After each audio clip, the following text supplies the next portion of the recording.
축복합니다. 아멘.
나 들어가게 해줘.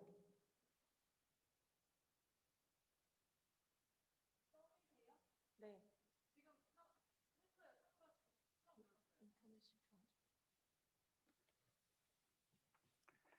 아, 이게 인터넷이 잘 안 돼요. 우리 가정교회에 있는 분들은 제대로 되는지 모르겠다. 가정에서는 잘 돼요. 나는 안 돼요. 그래서 지금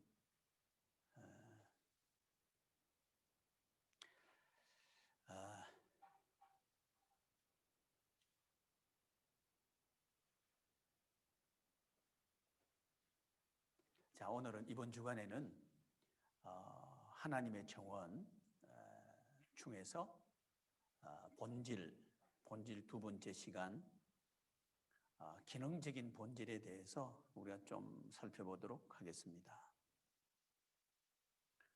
지난 토요일 날 어제죠. 한 일간지에서 이런 책을 소개하고 있었습니다. 불안한 승리라고 하는 책인데요. 도널드 서순이라고 하는 그 영국 런던 대학교 교수가 쓴 책입니다. 자본주의에 대한 책인데요.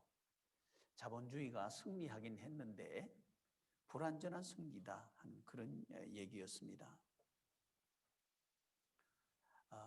이 책은 1860년부터 1914년, 그러니까 오늘 2020년이니까 14년이면 한 6년 전까지죠. 6년 전까지, 그러니까 1860년부터 1914년까지 그 자본주의의 역사를 이렇게 쓴 책입니다. 이 책 제목에서 알 수 있는 것처럼 이제 이분이 이렇게 쭉 살펴본 그 자본주의는 승리하긴 했는데 불안한 승리라는 거예요. 어디로부터 승리했느냐 하면 공산주의나 또는 사회주의로부터 승리했다는 겁니다. 우리가 사는 사회는 그 자본주의잖아요. 우리는 자본주의에서 살고 있는데 이 자본주의가 이기긴 이겼다는 거예요. 누구한테? 사회주의한테, 공산주의한테 이기기는 이겼다는 거예요. 근데 그게 불안하다는 겁니다. 역사를 살펴보니까. 저도 별로 관심 없이 생각을 했는데 이제 우리가 이 자본주의 사회에서 살고 있는데 이 자본주의 역사가 매우 긴 걸로 우리는 생각하잖아요. 그죠? 근데 이 책을 이렇게 소개하는 이야기를 가만히 들어보니까 자본주의 역사는 그리 길지 않은 것 같아요. 그러니까 세계 1차 대전, 2차 대전 그때부터 구체적으로 이제 자본주의가 승리하기 시작해가지고 약 한 150년 정도 됐다고 소개하고 있는 거예요. 요즘 사람 수명이 길면 한 100세는 살잖아요. 그러면 불과 얼마 전 이야기예요. 자본주의 얘기는, 자본이 주인이다 하는 이야기는 불과 얼마 전 얘기예요. 그러면서 이제 이 책에서 소개하고 있는 게 한 일화를 소개하고 있었는데, 이제 그 청나라 그 황제하고 걸륭제라고 하는 황제하고 또 이 영국의 조지 3세하고 나누었던 그 편지를 좀 소개하고 있었습니다. 이제 조지 3세가 걸륭제한테, 청나라 황제한테 편지를 보내서 우리 통상합시다 하는 이야기를 소개하고 있었다는, 장사합시다. 잠깐 소개하면 이렇습니다. 장사합시다 그랬을 때 걸륭제가 이제 그 조지 3세한테 회답을 보낸 내용이에요. 우리 천조국은, 이제 자기 청나라 얘기하겠죠. 우리 천조국은 모든 게 풍부해서 국경 안에 부족한 생산물이 없다. 그래서 우리의 생산물을 대가로 해서 외부 오랑캐가 만든 제품을 수입할 필요가 전혀 없다. 하지만 유럽 나라들과 당신네가 천조국에서 생산한 차와 비단 그리고 도자기가 절실히 필요하다고 하니까 호의의 표시로 광둥에다가 외국 상관을 설치하도록 허락했다 하는 내용이에요. 이 내용의 편지를 이제 답신한 거예요. 이게 언제냐 하면 약 1800년 정도, 정확하게 1793년, 한 1800년경에 이런 편지를 보낸 거예요. 그러니까 이 영국 교수 도널드라고 하는 이 교수가 쓴 불안한 승리, 이 자본주의를 좀 이렇게 살펴본, 이 역사를 살펴봤는데, 불과 이 사람은 1860년부터 자본주의 역사에 대해서 썼단 말이죠. 근데 이 편지는 그보다 한 60년 전의 편지예요. 그리 길지 않죠. 청나라 그러면 우리는 매우 먼 이야기로 생각하는데 그렇지 않다는 거죠. 약 한 200년 전.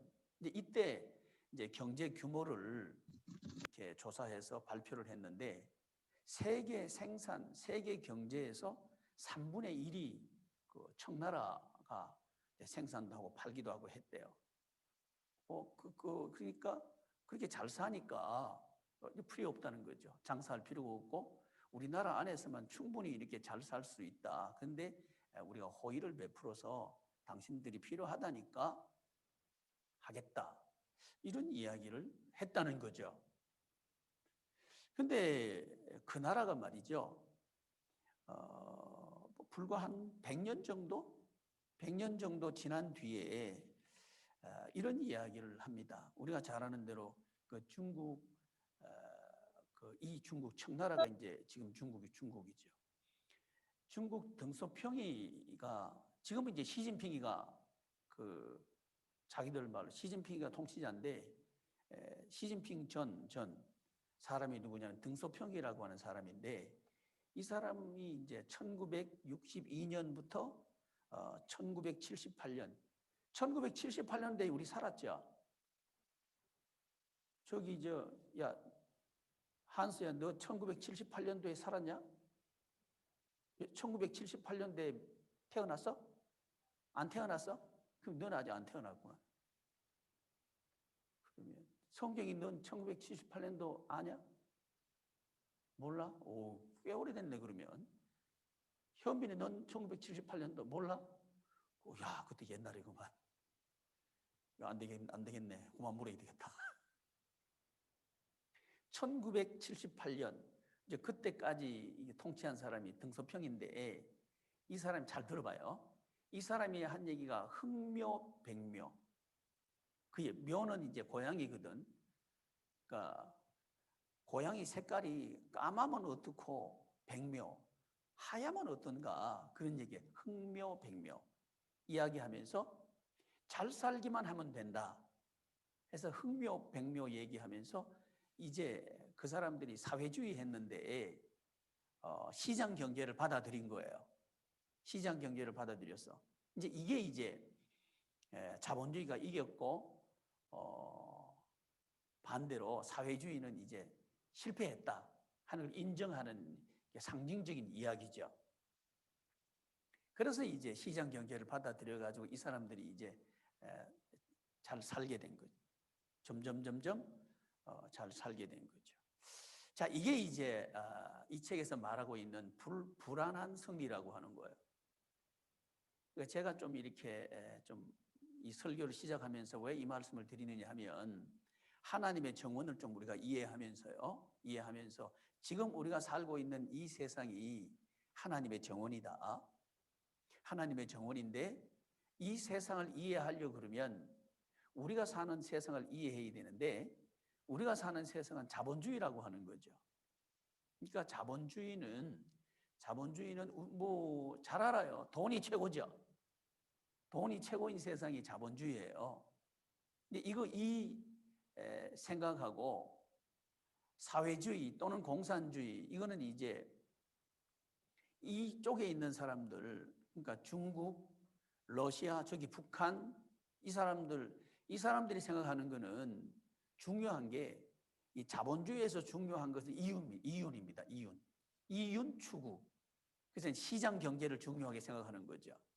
그 이제 등소평이가 흑묘, 백묘 그래서 받아들인 게 시장 경제를 받아들인 거예요. 왜? 못 사니까. 러시아는 망해버렸거든요. 러시아도 이 사회주의, 막스 레닌 이쪽이 시작한 게 러시아거든요. 이 나라가 망해버린 거예요. 왜? 못 살아서 망한 거예요. 군함이 많은데 군함이 움직이려고 그러면 돈이 있어야 되는 거예요. 돈이 있어야 되는데 돈이 없으니까 고철 덩어리가 돼버린 거예요. 그래서 그 러시아가 망한 거예요. 소비에트 연방이었죠. 그 전에 러시아 전에는 소비에트 연방이었죠. 소비에트 연방이 이제 분열돼 버린 거예요. 이유가 뭐냐 하면 못 살아서 돈이 없어서 망해버린 거예요. 이제 이걸 중국에 있는 등소평이가 본 거예요. 야, 이거 우리도 이렇게 하다는 망하겠구나 해서 말한 게 아니 고양이가 까만색이면 어떻고 하얀색이면 어떤가 쥐만 잘 잡으면 되지 이 얘기예요. 그래서 시장 경제를 받아들여서 우리가 잘 살면 되지 시장 경제 그거 좀 못 받아들일 이유 없지 하고 이제 한 게 그 등소평이가 한 얘기예요. 이걸 이제 이 책에서는 자본주의가 이겼고 사회주의가 졌다는 거예요. 근데 우리가 사는 사회는 자본주의 사회예요. 그러니까 그럼 왜 자본주의는 이겼고 사회주의는 졌을까? 이거 좀 우리는 생각해 봐야 돼요. 우리 사회하고 굉장히 중요한 연관성이 있기 때문에 이거 생각해 봐야 된다는 거예요. 북한에 있는 사람들이 이제 탈북을 해서 우리나라에 와가지고 살아가는데 제일 어려운 게 경쟁에서 버티질 못하는 거예요. 이분들이 가만히 있어도 거기서는 이제 먹을 거 준다는 생각을 가지고 산 거예요. 물론 주지는 않는데요. 요즘은 이제 북한도 그 시장을 인정하지는 않지만 시장이 없으면 북한이 유지되지 않는데요. 이미 그 정도는 된 것 같아요. 장마당에서 대부분 이제 먹고 사는 걸 이렇게 조달한대요. 그렇지만 머릿속에는 여전히 그런 게 있다는 거야. 근데 한국에 와가지고 살라고 해보니까 이게 한국 사람들은 열심히 하는데 이 사람들은 그게 없다는 거예요. 가만히 있어도 뭐 주는 생각을 가지고 있단 말이지. 그래서 못 살게 된 거예요. 적응이 안 된다는 거죠. 이렇게 해서 이제 생산성이 떨어진 거죠. 자본주의가 경제적으로 이긴 게 그것 때문이라는 거예요. 자,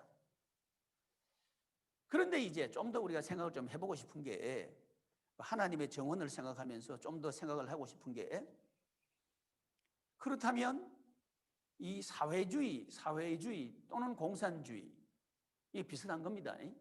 비슷하다고 이야기합시다. 다르긴 다른데 비슷하다고 일단은 제가 말씀을 드릴게요. 한데 이쪽의 사람들은 뭐든지 이제 계급으로 보는 거예요. 계급으로. 그러니까 계급 투쟁을 통해서 이제 이 사회가 발달한다. 이런 개념을 가지고 있는 게 이 사람들이고요. 또 신을 인정하지 않아요. 그러니까 우리는 교회는 이제 하나님을 믿잖아요. 하나님을 믿는데 이 사회주의 또 공산주의 하는 사람들은 신이 없다고, 신을 인정하지 않아요. 그러니까 북한도 지금 종교 핍박하죠. 중국도 종교 핍박해요. 러시아도 마찬가지예요.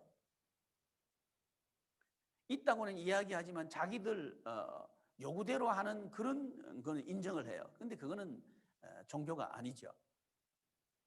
왜 그런가 하니 기본적으로 신이 있으면 안 되는 구조예요. 사회주의나 공산주의는 신이 있으면 안 되는 구조예요. 자기들이 이제 신의 자리로 올라가야 되는 거예요. 그러니까 그 신이 있으면 안 되는 거죠. 그래서 그 종교를 박해하는 거예요. 또 하나 이제 특이점은 뭐냐 하면 이제 자본주의에서 중요하게 생각하는 건 자유입니다. 자유. 자유를 중요하게 생각해요. 말할 수 있는 자유, 또 어떤 생각이든 생각을 할 수 있는 자유, 또 어디든지 살고 싶은데 사는 자유, 뭐 이런 자유를 중요하게 생각하는 게 그게 자본주의예요. 근데 사회주의는 자유가 중요한 게 아니에요. 그러니까 이 가치가 좀 다른 거죠. 그래서 이제 이 체제 경쟁을 했는데 그게 한 150년 정도 되는 거예요. 150년 정도 했는데 자본주의가 이긴 거죠. 왜? 이쪽 자본주의 쪽에 있는 사람들은 자 보셔요. 사회주의나 공산주의에 있는 사람들은 기본 개념이 이거예요. 공동 생산해서 공동 분배하자. 이게 기본적인 생각이에요. 공산 함께 생산하자. 함께 나누자. 이 기본적인 생각이 매력적이고 그럴듯하죠. 근데 이게 왜 망했냔 말이에요. 근데 이 사회주의나 공산주의에 있는 사람들로 인정하는 건 공산당원을 사람으로 인정하는 거예요. 이거 인민이라 그래, 인민. 그 사람들이 사람이고 나머지는 이제 개, 돼지로 보는 거예요. 사람으로 안 본다는 말, 물질로 봐버리는 거예요. 그래서 중국도 공산당원의 세상이고요. 북한도 공산당원의 세상이고요. 러시아도 공산당원의 세상이에요. 그래서 당원이 되려고 뭔 짓도 다 합니다. 거기만 들어가면 이제 다 가지니까. 이게 이제 그 사회주의, 공산주의 쪽의 사람들의 생각이에요. 그 민주주의 쪽에 있는 사람들의 생각은 그 당이 중요한 게 아니고 개인이 중요하다 하는 개념이에요. 개인이 중요하다. 그래서 개인의 생각이 중요하고 자유죠. 또 개인의 말할 권리가 중요하고 언론의 자유죠. 또 개인이 직업을 선택하는 거 직업 선택의 자유죠.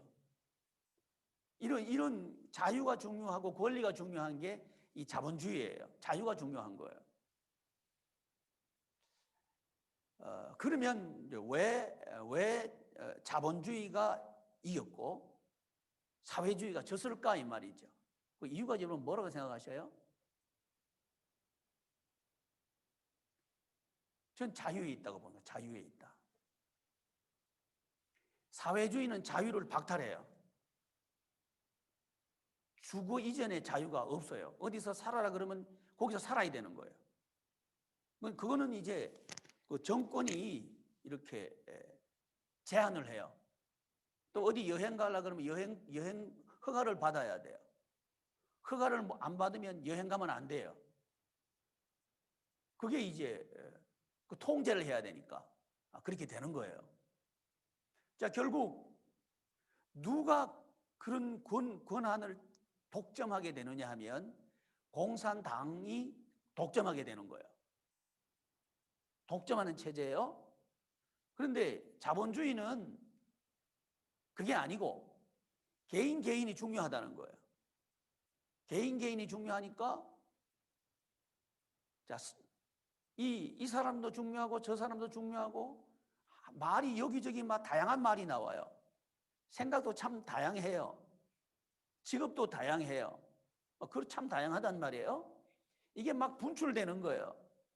토론도 일어나고 다른 이야기도 막 나누고 그러면서 이제 하나의 이야기를 만들어가는 과정들, 이걸 민주주의라 그래요. 이 사람도 이야기하고 저 사람도 이야기하고 많은 이야기들을 해서 그 이야기의 공통 분모를 찾고, 그래서 그 중에 제일 좋은 것을 그 구성원들이 서로 나누고 해서 결정하고 가도록 하는 체제, 이건 민주주의 이렇게 얘기하는 거예요.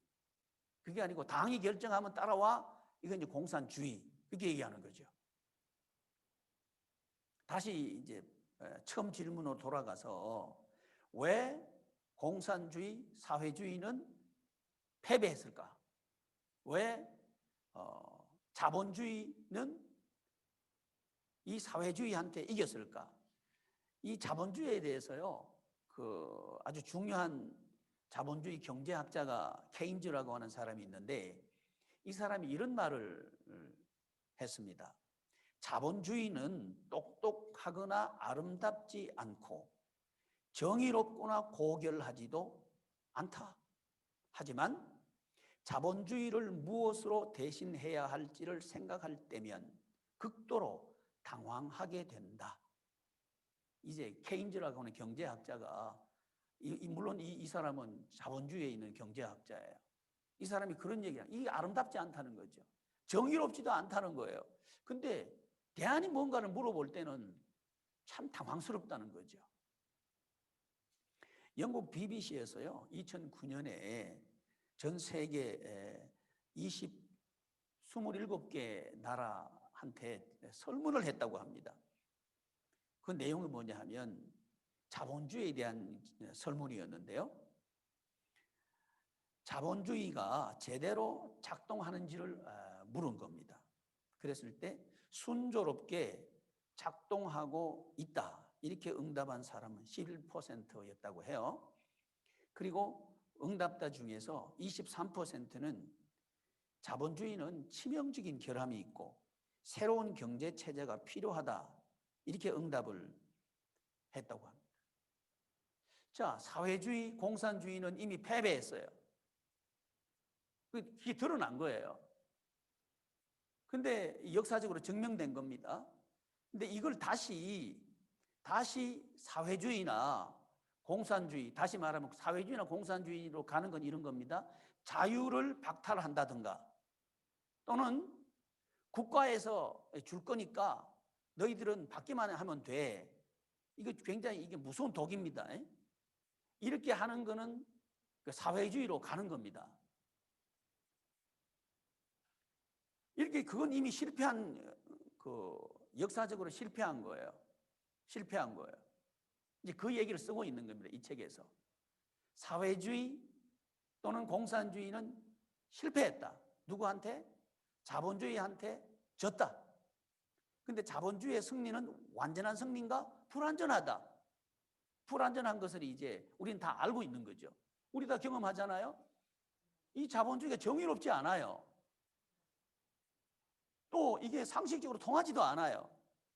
그렇다고 해서 그러면 대안이 뭐냐 물어봤을 때 그건 참 당황스럽다는 거죠.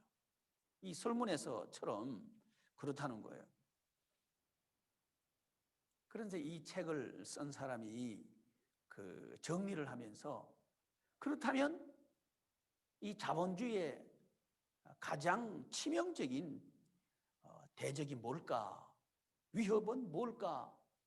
그걸 쓰고 있었는데, 여러분 뭐 같아요? 우리가 살고 있는 자본주의잖아요, 그죠? 자본주의에서 가장 치명적인 위협이 뭐라고 생각하셔요? 욕심. 신앙적인 대답이군요. 이 사람이 쓴 책에서는 그렇습니다. 지구 생태계의 한계가 가장 큰 위협이다, 이게 쓰고 있었어요. 제가 이 사람이 자본주의의 위협을 이렇게 딱 쓴 걸 보고 한편으로는 제법 생각을 많이 했구나 하는 생각을 했고요. 한편으로는 답이 없다는 얘기구나, 이런 생각을 했습니다. 여러분, 자본주의의 동기는요, 소유욕입니다. 이윤 추구 소유욕입니다. 이걸 자꾸 촉발시켜서 경제 활동을 하도록 자꾸 만들어내는 거죠. 그 탐욕이죠, 탐욕. 탐욕을, 자, 너 조금만 더 하면 부자가 돼. 너 조금만 더 하면 합격할 수 있어. 너 조금만 더 하면 이거 가질 수 있어. 이렇게 해서 자꾸 속에 있는 소유 욕심을 자꾸 일으키게 하는 구조가 자본주의 구조라고 하는 걸 우리가 알고 있습니다. 신앙적으로. 근데 이 사람은 그걸 위협이라고 안 본 거예요. 이게 뭘 위협으로 봤느냐? 그건 그럴 수밖에 없다고 본 거죠, 이 사람.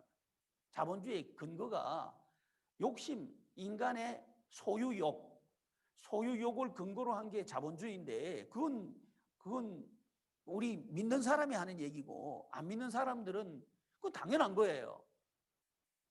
그러니까 사회주의, 공산주의가 경제적으로 무너진 게요. 그걸 무시한 거예요. 그걸 인정하지 않고 대신 누가 그걸 다 가지도록 구조가 돼 있냐 하면 공산당원이 다 가지도록 돼 있는 거예요. 그러니까 당원이 되려고 그러는 거예요. 당원이 되려고. 그래서 우리가 줄 거니까 너희들은 가만히 있어. 이게 이제 공산 그리고 공평한 분배 이런 얘기하는 거죠. 근데 전체가 가난해져서 무너져 버린 거예요.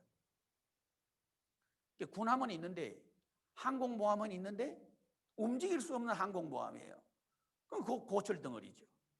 폰은 있는데 돈이 없어서 쏠 수가 없는 거예요. 미사일이 한 방 쏘는데 그게 싼 거는 몇십억, 한 방 빵 쏘는데 몇십억이래요. 비싼 거는 거의 뭐 천문학적인 숫자예요. 한 번 날아가는데. 돈이 있어야 쏠 거 아니에요, 그죠? 그러니까 미사일이 있으면 뭐예요? 돈 없으면 쏘지 못하는 거예요. 고철 덩어리죠. 이래서 진 거예요. 그래서 이제 등소평이가 고양이 색깔이 까마면 어떻고 하야면 어떠냐. 돈만 벌면 된다. 그래서 자본주의를 받아들인 거예요. 이제 자본주의를 받아들인 거 보니까 이제 뭐가 흔들흔들 하느냐 하면 그 구성원들의 생각이 이제 바뀌기 시작하는 거예요. 생각 바뀌는 걸 막아야 돼요. 그러니까 이 사람들이 하는 것만 언론 통제예요. 자기들이 원하는 것만 방송하도록 해야 돼. 방송 심의를 해야 돼요. 자기들이 원하는 거 심의란 얘기해가지고 자기들이 원하는 게 방송에 나가게 하고 자기들에게 그 불편한다든가 손해되는 건 막아버리는 거예요. 이걸 뭘로 하느냐? 법으로 하는 거예요. 법으로 한단 말이죠. 그러니까 여러분 그 전체주의, 나치 이거 전체주의거든요. 전체주의가 괴물이 아니요. 사람이 뭐 스탈린, 나치 이쪽에 있는 사람들이 말이죠. 뭐 뿌리 달렸던가 그런 거 아니요. 법을 그렇게 만들어 가지고 그럴 수밖에 없도록 만들어 버려요. 그렇게 해서 전체주의가 되는 거예요. 또 사회주의나 공산주의도 마찬가지예요. 공산주의 저 북한에 있는 사람들이 거기 저 탈북한 분들 보니까 뿔 달렸어요? 아니죠. 똑같아요. 근데 어떻게 그렇게 됐냐? 개인의 인권을 무시해버리면 그렇게 되는 거예요. 그러니까 국가에서 과도하게 개인의 생각이나 말하는 거나 뭐 하는 일이라든가 이걸 법적으로 제한하기 시작하면요. 그 공산주의로 가는 길이에요. 그렇게 하면 안 된다는 거예요. 근데 그거 이미 실패한 겁니다. 그게요. 그게 이제 실패한 게 우리 눈에 있는 거예요. 소비에트 연방 무너져서 러시아만 있는 거예요. 그전에는 다 연방이 있어가지고 있었는데 분열해버린 거예요. 그러니까 중국 시진핑이가 제일 무서워한 게 뭐냐 하면 소수 민족이 분리 독립하는 거예요. 그래서 왜 저쪽 라마, 달라이 라마인가 딜라이 라마인가 있죠. 그쪽 사람들이 자꾸 분리 독립을 하려고 그걸 제일 무서워해요.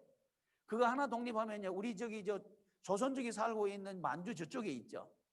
그쪽도 분리 독립한다고요. 그러면 이제 중국 저거 아주 작아져요. 그걸 죽으라고 막는 거예요. 홍콩 사태 있었잖아요. 홍콩 사태가 뭐냐 하면 이 분리 독립하는 거 너희들 독립할 생각하지 마라. 독립하려 생각하면 우리가 가만히 있지 않을 거야 했던 게 홍콩 사태예요. 이 사람이 그게 무서운 거예요. 러시아 꼴 될까 봐 무서운 거예요.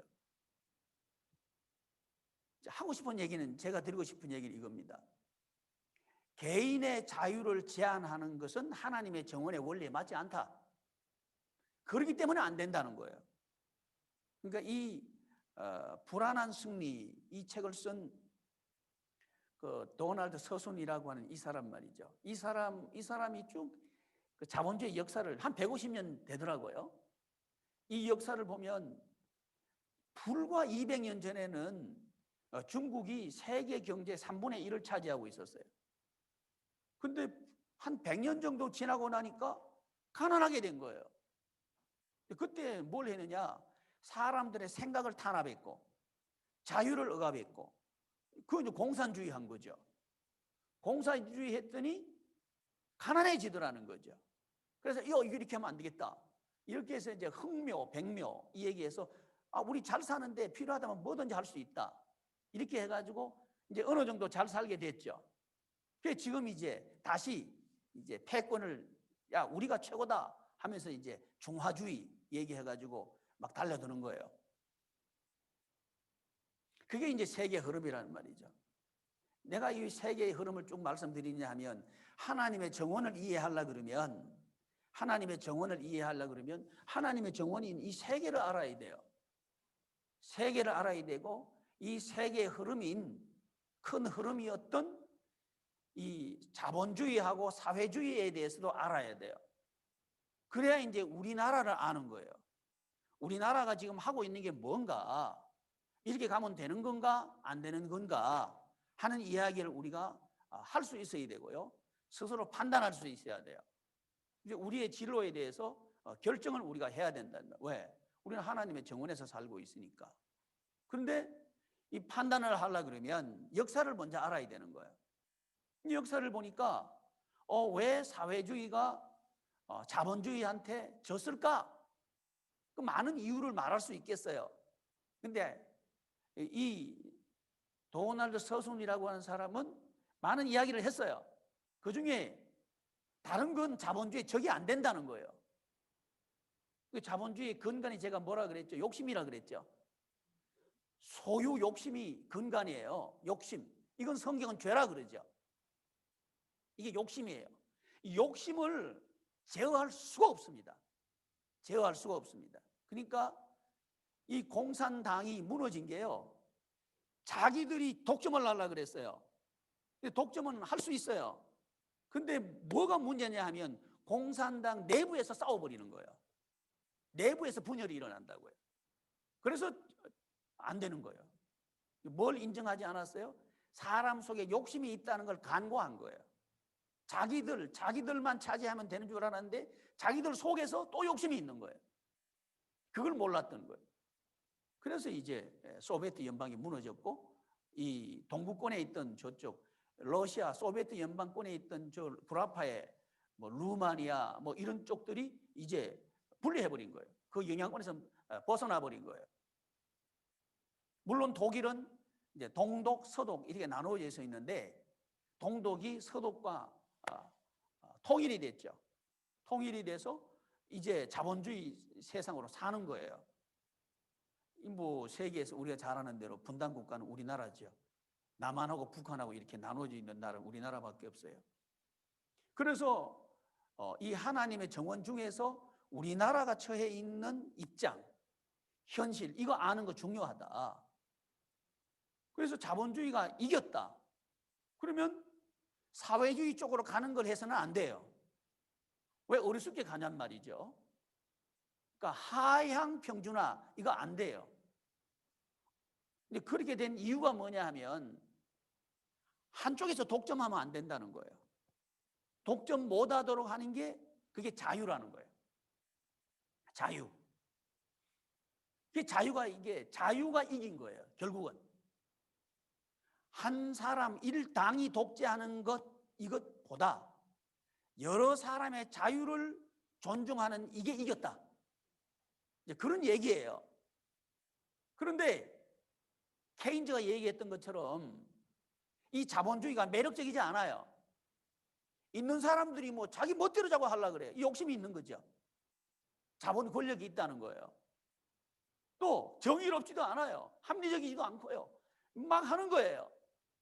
그런데 대안이 있냐 물어보면 대안이 없는 거예요. 자, 이 세상 사람은 대안이 없어요. 왜 없을까요? 두 번째 질문으로 간 거예요. 자본주의하고 사회주의하고 경쟁해서 자본주의가 이겼다. 그 원인은 뭐라고요?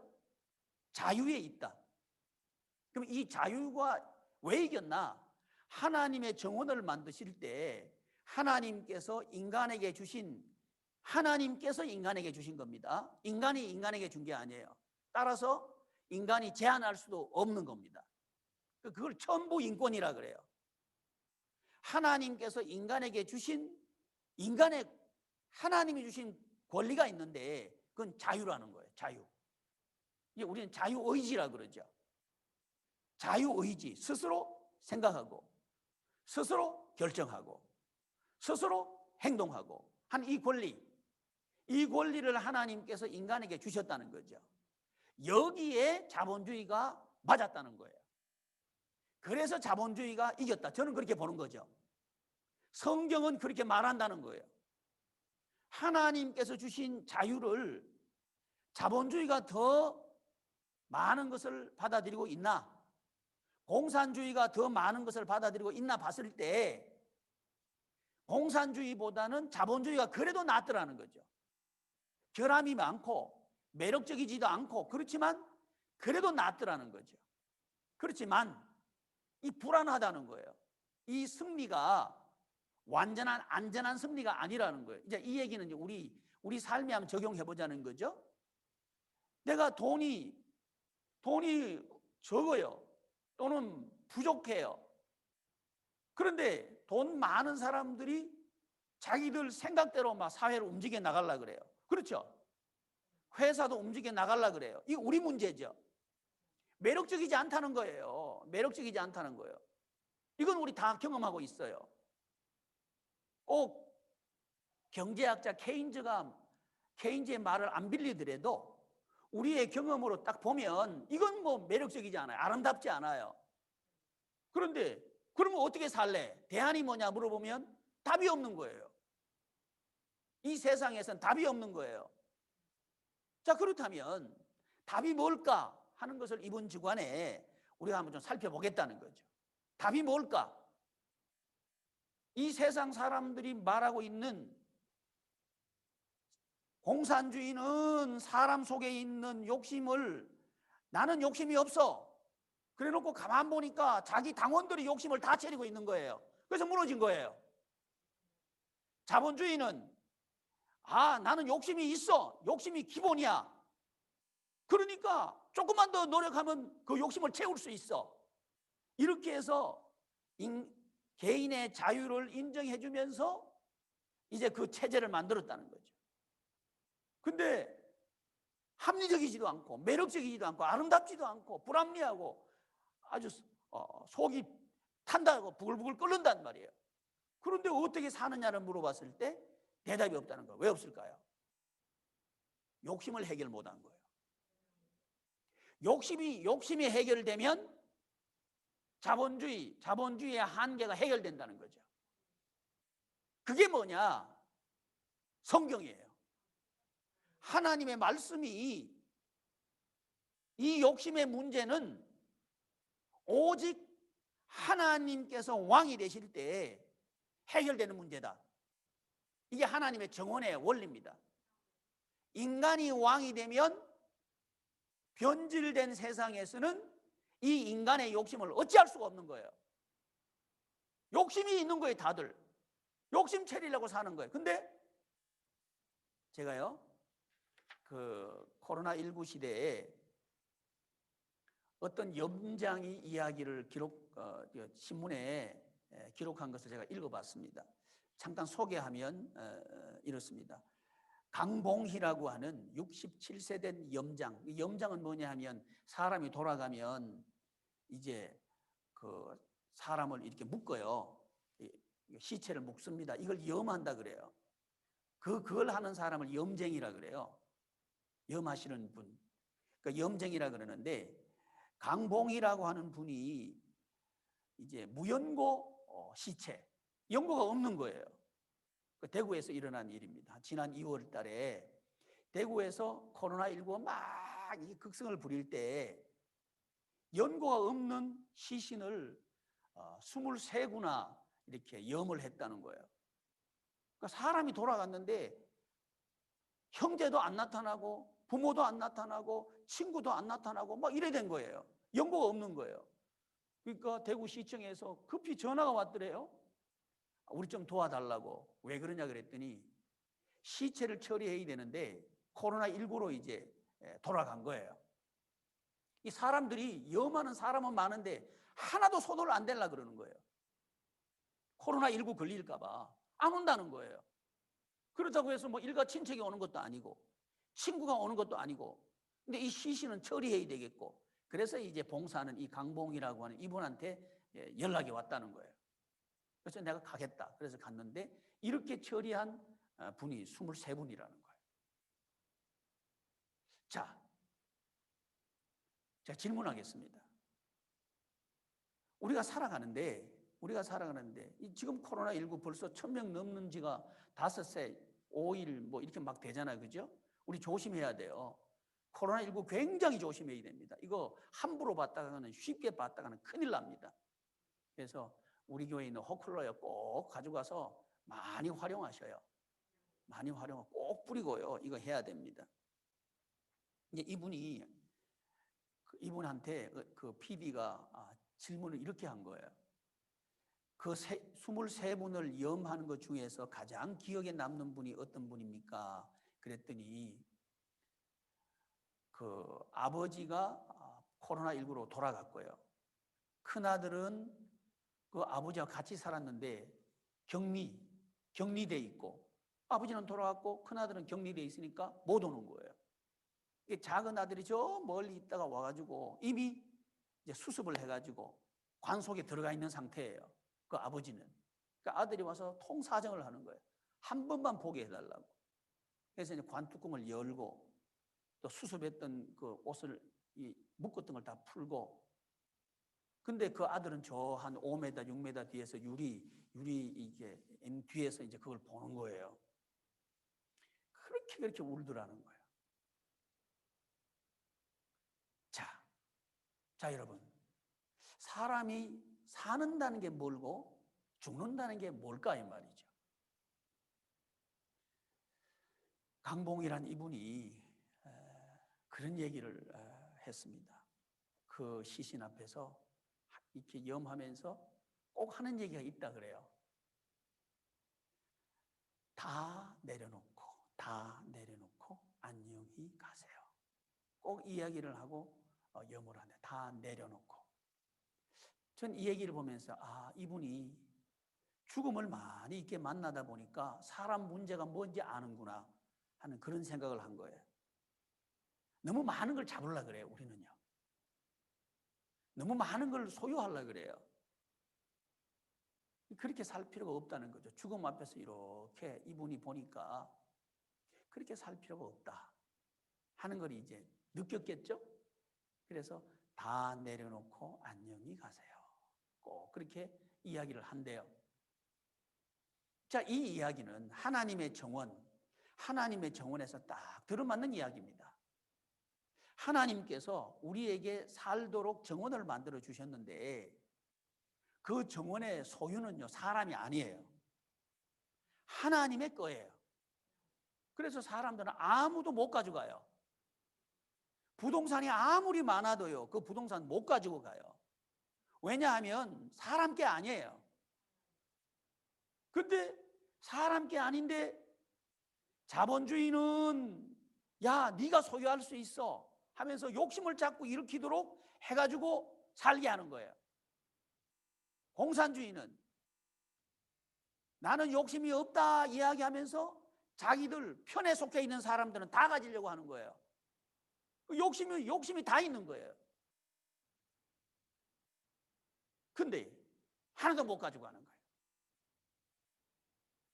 지금 시진핑이가 중국 통치하고 있는 사람인데 시진핑이 아무리 지가 황제 노릇 하려 그래도요 못 가져가요. 다 놓고 시황제가 자기 죽을 때 궁궐을 지하 궁궐을 만들어 놓고 산 사람들 생매장 시키고 아무리 그래도 그 사람 못 가져가요. 왜? 소유가 사람 게 아니에요. 하나님이 만드셨다. 그래서 하나님 거다. 이게 하나님의 정원의 소유입니다. 그래서 이 문제를 해결하려고 그러면 욕심 문제를 해결해야 되는데, 이 욕심 문제를 해결하려고 그러면 이 소유가 사람 게 아니다. 이걸 알아야 된다는 거예요. 근데 그 이야기를 하는 건 오직 성경밖에 없어요. 이 도널드 뭐라 그랬죠? 서순. 도널드 서순이라고 하는 이 사람이 이야기한 건 참 제가 재밌게 봤던 게 생태계, 이 사람 생태계 얘기하고 있는 거예요. 욕심, 이건 기본적으로 인정하는 거예요, 이 사람은. 그러면 자본주의 대적은 뭔가? 이 생태계가 완전히 뒤집혀지기 전에는 자본주의가 이긴다는 얘기하고 있는 거죠. 일리가 있게 저는 보는 거예요. 사람 욕심 해결이 안 돼요. 오직 예수님만 해결이 된다. 예수님을 믿음으로만 해결할 수 있다. 그러니까 저와 여러분들이 하나님의 나라 생활 하려고 그러면요, 욕심이 해결해야 된다. 욕심이 해결돼야 된다는 거죠. 욕심을 해결하려고 그러면 예수님을 믿어야 되는 거예요. 이번 주간에는 우리가 성탄 주간입니다. 그러니까 오늘부터 이제 성탄 주간이 시작돼요. 25일이 성탄 주일인데, 성탄절인데, 성탄절 날 우리가 또 예배할 거예요. 예수님이 오신 게 왜 중요하냔 말이죠. 이거 해결한 거예요. 죄 문제를 해결하신 분, 죄의 뿌리가 되는 욕심 문제를 해결하신 분, 그분이 예수님이에요. 그래서 우리는 예수님을 믿는 거죠. 기독교는 그 예수님을 믿는 거예요. 그래서 자본주의의 대답도 사회주의의 대답도 그 대답은 예수 그리스도예요. 이번 주간에는 이제 하나님의 정원의 기능적인 본질을 이해할 텐데, 그건 뭐냐? 무슨 일을 하면서 살 것인가 하는 그 얘기예요. 무슨 일을 하면서 살 것인가? 그게 저와 여러분들이 하나님의 나라 생활을 하도록 하는 그 일이 되니까 그런 거예요. 그러려고 하면 예수님이 하신 일, 오늘 제가 봉독한 이 본문에서는 예수님 안에 생명이 있었다. 이 생명이 사람들의 빛이다. 그랬단 말이죠. 이 빛이 뭐냐 하면 예수님이 하신 일이 빛이에요. 그러면 이 하나님의 정원에서 무슨 일을 할 때 하나님의 정원이 기능하게 되는가? 그건 예수님이 하신 일을 할 때 하나님의 정원이 기능하게 된다는 거죠. 왜? 그 안에 생명이 있었는데 이 생명이 빛으로 나타났고, 이 빛은 예수님이 하신 사역이라는 거죠. 그래서 우리 자본주의 세상에 살고 있지만 매력적이지 않죠. 매력적으로 살 수 있다는 거죠. 아름답지 않죠. 아름답게 살 수 있다는 거죠. 어떻게? 예수님을 믿음으로. 예수님을 믿는 게 뭐냐 하면 예수님이 하신 일을 하는 게 믿는 거예요. 그래서 요한복음 1장 12절에 보면 그 이름을 믿으면 하나님의 자녀 권세로 살 수 있다. 이렇게 말하고 있는 거예요. 우리 교우들이 이번 한 주간 동안 이 하나님의 정원의 기능적인 본질, 이 기능적인 본질이 뭐냐 하면 예수님의 사역이 기능적인 본질이에요. 왜 본질이냐? 이 본질은 변하면 안 돼요. 변할 수가 없어요. 또 본질은 뭐냐 하면 그 일을 하기만 하면 하나님의 나라 생활을 할 수 있을 때 그걸 본질이라 그래요. 그러면 그 본질의 내용이 뭐냐? 예수님께서 하신 5가지 사역이 그 본질이다.